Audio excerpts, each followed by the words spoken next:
Halo semua, Assalamualaikum warahmatullahi wabarakatuh. Selamat datang kembali di channel ini, channelnya para tenaga honorer, P3K dan aparatur sipil negara. Video kali ini kita akan membahas terkait dengan beberapa pertanyaan rekan-rekan para tenaga honorer. Di video saya sebelumnya terkait dengan pemberian tunjangan hari raya keagamaan kepada pegawai atau tenaga non aparatur sipil negara. Untuk itu kepada rekan-rekan silakan disimak secara lengkap video ini agar rekan-rekan bisa menerima informasi yang utuh dan menyeluruh.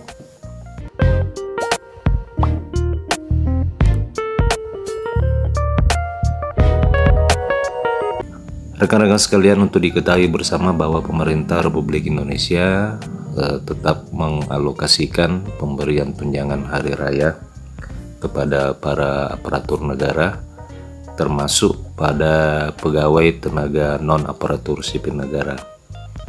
Hal ini berdasar kepada peraturan pemerintah Republik Indonesia nomor 16 tahun 2022 tentang pemberian tunjangan hari raya dan gaji ke-13 kepada aparatur negara, pensiunan, penerima pensiun, dan penerima tunjangan tahun 2022.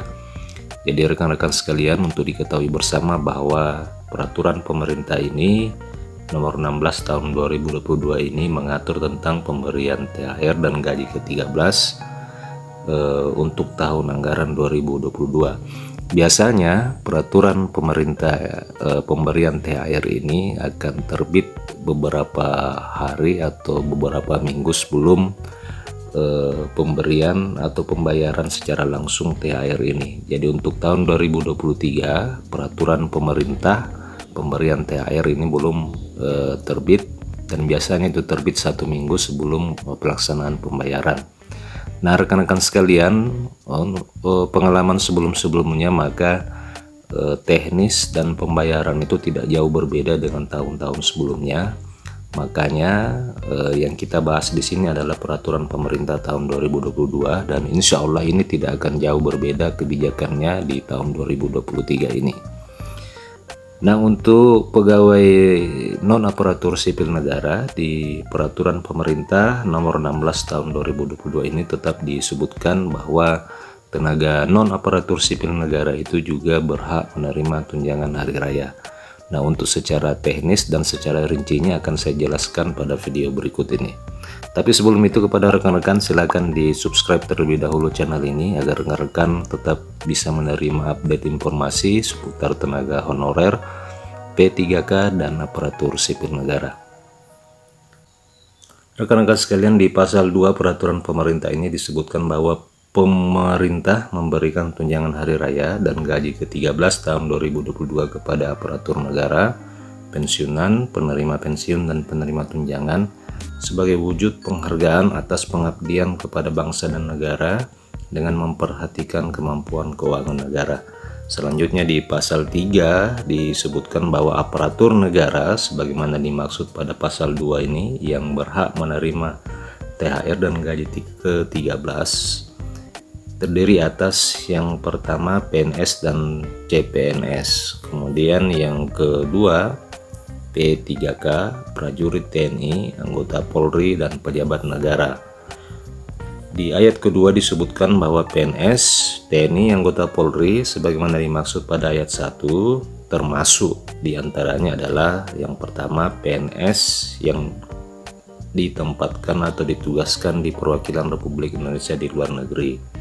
Kemudian PNS atau TNI Polri yang gajinya dibayarkan oleh instansi induknya.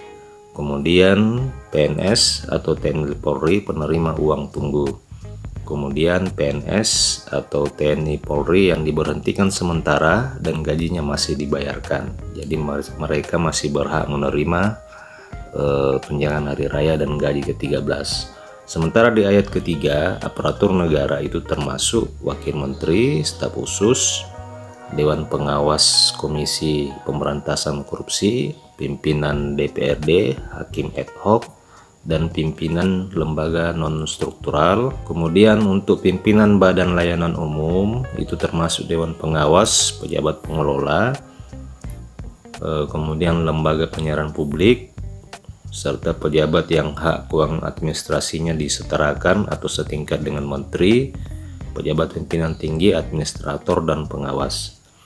Nah, di poin J di sini dijelaskan bahwa yang termasuk aparatur negara yang berhak untuk dibayarkan tunjangan hari rayanya atau gaji ke-13-nya di poin J di sini disebutkan, yakni pegawai non pegawai aparatur sipil negara yang bertugas pada instansi pemerintah, termasuk pegawai non pegawai aparatur sipil negara yang bertugas pada lembaga non struktural, instansi pemerintah yang menerapkan pola pengelolaan keuangan badan layanan umum daerah, lembaga penyiaran publik, dan perguruan tinggi negeri baru berdasarkan Peraturan Presiden Nomor 10 Tahun 2016 tentang dosen dan tenaga kependidikan.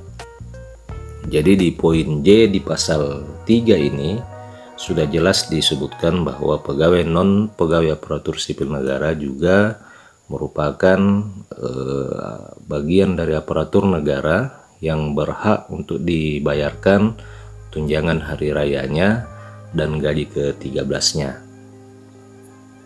Rekan-rekan sekalian, kemudian di pasal 4 peraturan pemerintah ini di sini disebutkan terkait dengan persyaratan atau kriteria dari pegawai non ASN yang berhak untuk dibayarkan tunjangan hari raya dan gaji ke-13-nya.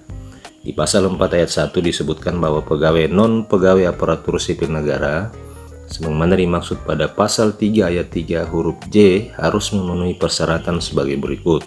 Yang pertama, warga negara Indonesia. Kemudian pada saat peraturan pemerintah ini diundangkan, telah melaksanakan tugas pokok organisasi secara penuh dan terus-menerus paling singkat selama 1 tahun sejak pengangkatan atau penandatanganan perjanjian kerja. Kemudian pendanaan belanja pegawainya bersumber dari anggaran pendapatan dan belanja negara serta anggaran pendapatan dan belanja daerah. Kemudian diangkat oleh pejabat yang memiliki kewenangan dan atau telah menandatangani perjanjian kerja sesuai dengan ketentuan peraturan perundang-undangan yang berlaku.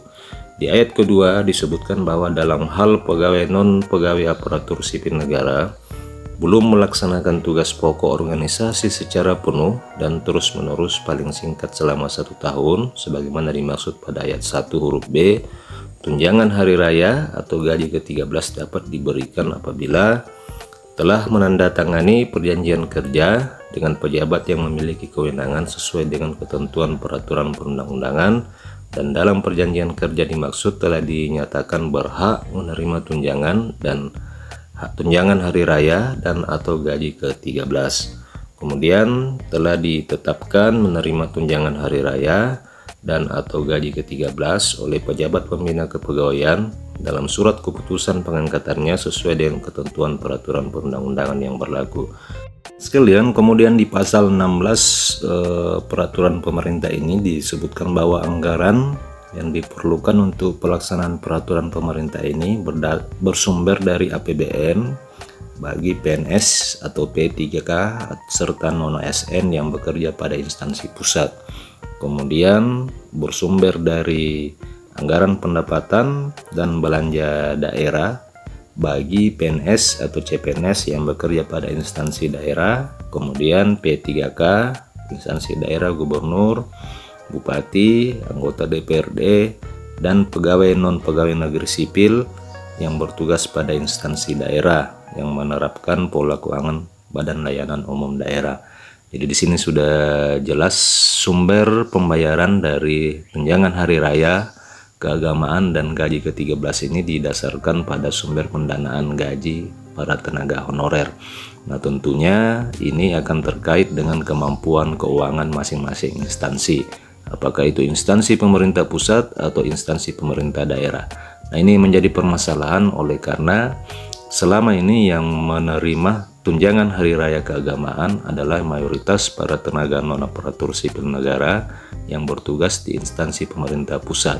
Sangat jarang sekali dari honorer daerah atau tenaga non-ASN yang ada di instansi pemerintah daerah itu dibayarkan tunjangan hari rayanya, oleh karena sangat bergantung pada kemampuan keuangan daerah. Padahal di peraturan pemerintah ini sudah jelas dan sangat tegas bahwa para tenaga non aparatur sipil negara berhak untuk menerima tunjangan hari raya dan gaji ke-13. Rekan sekalian, terima kasih telah menyaksikan video ini. Semoga video ini bermanfaat. Update terus informasi-informasi terbaru di channel ini, khususnya terkait dengan tenaga honorer, P3K, dan aparatur sipil negara. Terima kasih telah menyaksikan. Sampai jumpa di video berikutnya.